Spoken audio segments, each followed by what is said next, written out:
Pokémon Scarlet and Pokémon Violet are completely different from what we're used to, with the two versions actually being different for the first time ever.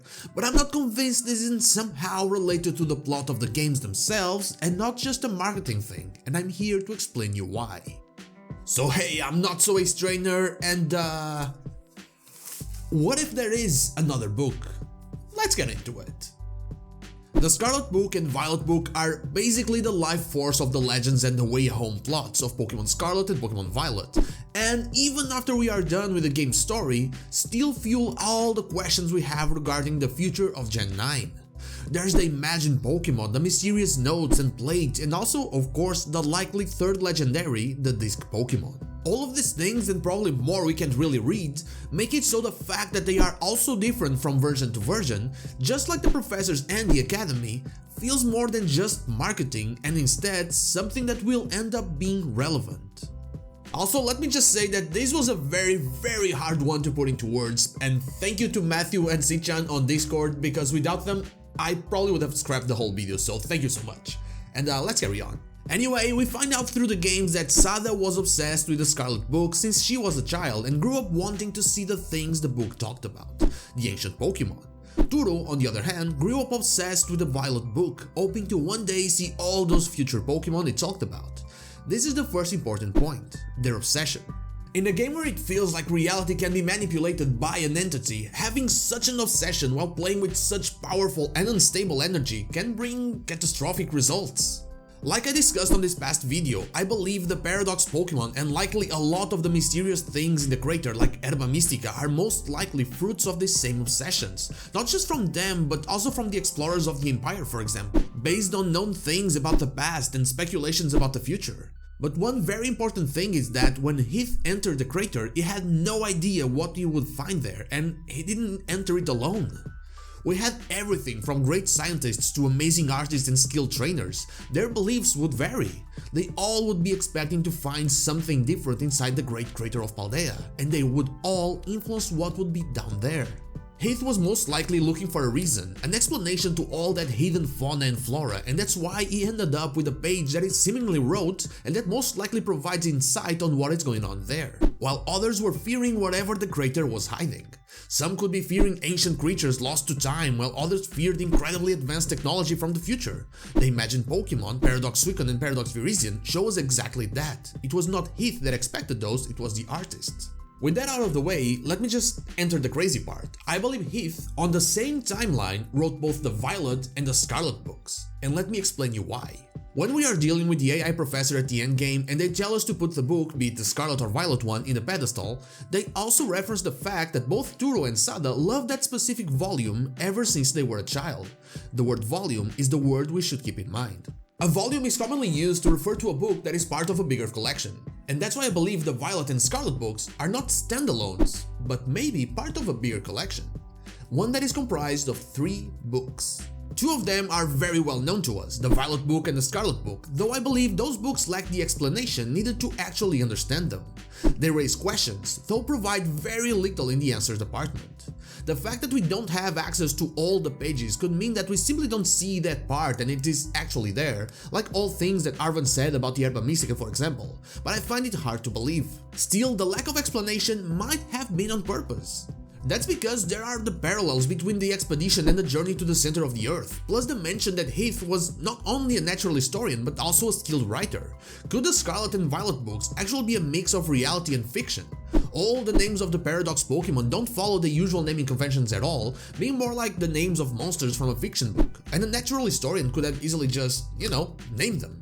The Herba Mystica makes you grow big and strong, as in eat your vegetables kids so you grow up healthy. And then the stories of the third legendary with the censored page, something present in every single version of the book. Could it have been like that from the start, from the moment Heath wrote it?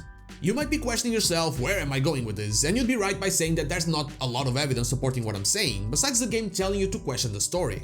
So let me tell you what I believe happened so you understand my vision. Heath was sponsored by both academies, or maybe one united academy, and went down there with a huge team. They were scared before going in, and they were scared as they went down there. But when they got there, they saw the Pokemon were basically the same. Still, they feared and hoped. Since they all wished for an adventure and answers, they got it. Symbols in the grass, mysterious plates, strange Pokemon or monsters as they called it, danger and answers given through dreams. If the symbols and the plate were already there from the past explorers, we can tell, but it isn't out of this world to believe so. It also isn't crazy to believe it was what others believed would be there, strange writings, advanced metals worked on by machines they couldn't even fathom. Then, when they got attacked, they believed it was something unknown when it could have easily have been a dolphin, a Pokemon we know spawns there. It could have easily have been the description given by their mortally wounded partner or someone in shock. Mortally wounded partner that probably didn't die, since Sichan remembered me that the 5 Herba Mystica healing anything is one of the things present in the books that we cannot read but Arven tells us about. Despite this, by chance, they took a picture of the exact creature after it had been sketched. This is where I think things started going a different direction. I think there might be 2 different accounts of what happened there. One talked about a huge ancient Pokemon and the other about a compact futuristic one. And different people took a photo of different Pokemon, or the photo happened to appear. And Heath kept all of this in his notes. That's why everything but the Paradox Pokémon themselves is the same. People were seeing what they wanted to see, what they expected to see, but that differed from person to person.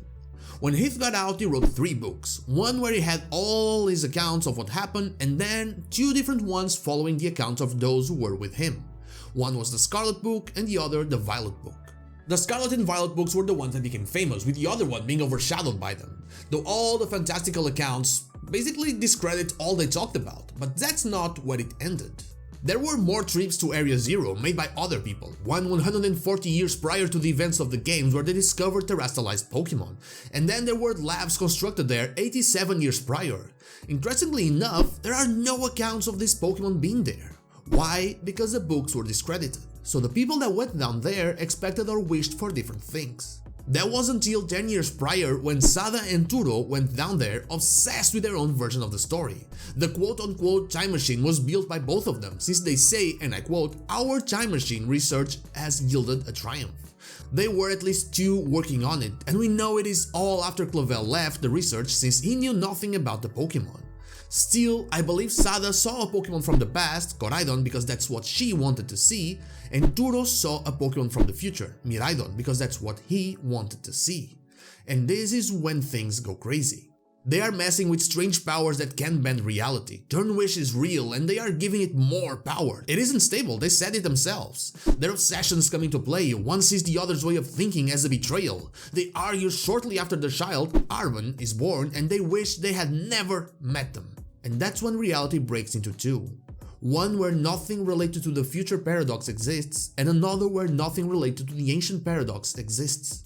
If we are truly playing in Paldea, or simply inside the mind of the professors, I don't know, but I'm sure that both worlds are connected and coexist, and this is my take on what made all of that possible. Maybe the reason why every book has the name of the legendary and its page censored is because the professor's book also had everything crossed out since they wrote on it, and the book we find everywhere is the image of theirs. The reason it is censored in their notes is also because they really can't remember it, so their creation can't as well. And that's all I have for you today. This one is one where I lack evidence, but it's been on my mind ever since they announced we had 2 professors in these games. Hopefully it was entertaining and it made at least a little bit of sense. But what about you? Do you believe both worlds are connected? Let me know in the comments down below. And now, like the video if you like it, dislike if you don't, and don't forget to subscribe to the channel for more Pokemon content, and also ring the bell so you know when the next video is out. You can follow me on social media and Twitch, I stream there Wednesday to Sunday, not Saturday, or join our Discord. All the links are in the description. Thank you so much for watching, and I'll see you all on the next one.